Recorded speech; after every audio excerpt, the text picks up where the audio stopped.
प्रिय छात्रों, कक्षा 10वीं गणित विषय के अध्याय 13 पृष्ठीय क्षेत्रफल व आयतन के अंतर्गत आज हम महत्वपूर्ण प्रश्नों की चर्चा करते हैं। इस अध्याय के अंतर्गत कुल अंक 6 निर्धारित हैं। 1 अंक और 5 अंक वाले एक एक प्रश्न परीक्षा में पूछे जाने हैं। 1 अंक वाले प्रश्नों में किस प्रकार के प्रश्न हो सकते हैं, जैसे पहला, घन का संपूर्ण पृष्ठीय क्षेत्रफल होता है। हमें सभी सूत्र याद रखना है, तो 6 स्क्वायर होता है। दूसरा, घन का आयतन a⁻³ होता है। तीसरा, घनाभ का पृष्ठीय क्षेत्रफल होता है 2ab धन bc धन ca। घनाभ का आयतन होता है abc।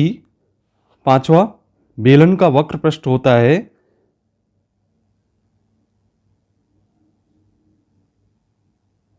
2πrh, जहां r त्रिज्या और h ऊंचाई है। छठवां, बेलन का संपूर्ण पृष्ठ होता है 2πr r धन h।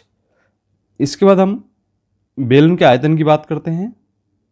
तो इसका जो आयतन होता है वह होता है πr⁻² होता है। आठवां, शंकु का वक्र पृष्ठ πrl होता है। l तिर्यक ऊंचाई है।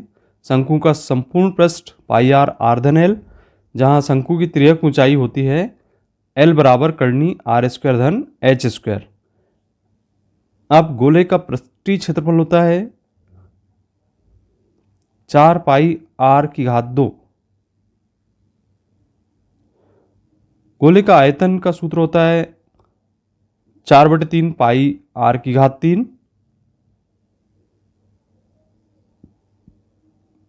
अर्धगोले का वक्र पृष्ठीय क्षेत्रफल होता है 2πr²। और अर्धगोले का कुल पृष्ठीय क्षेत्रफल होता है 3πr⁻²। इसके बाद अगला है, गोले का समतल काट होता है। तो हम उसको यदि समतल काटते तो एक वृत्त प्राप्त होता है। 16वां, दो घनों को आपस में जोड़ने पर प्राप्त होता है घनाभ प्राप्त होता है। वृत्त का परिमाप होता है, परिधि और परिमाप दोनों बराबर है, तो 2πr होगा। 18वां, शंकु का आयतन बेलन का आयतन का होता है, तो ये 1/3 होता है। तो इस प्रकार से ये 1 अंक वाले महत्वपूर्ण प्रश्नों में से थे।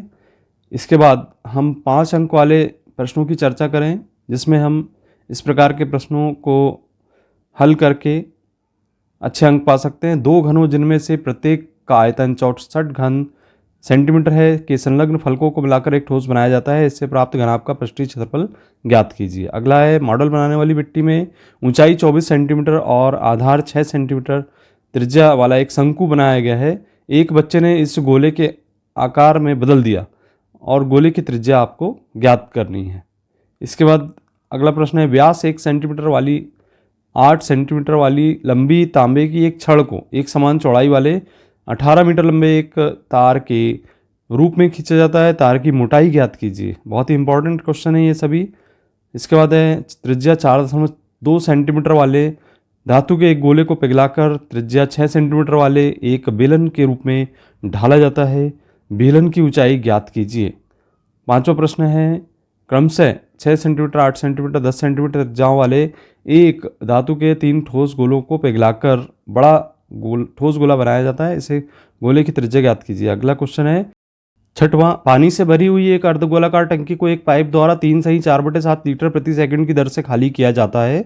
यदि टंकी का व्यास 3 मीटर है तो वह कितने समय में खाली हो जाएगी? पाई बराबर 22/7 है। 2019 में प्रश्न आया था।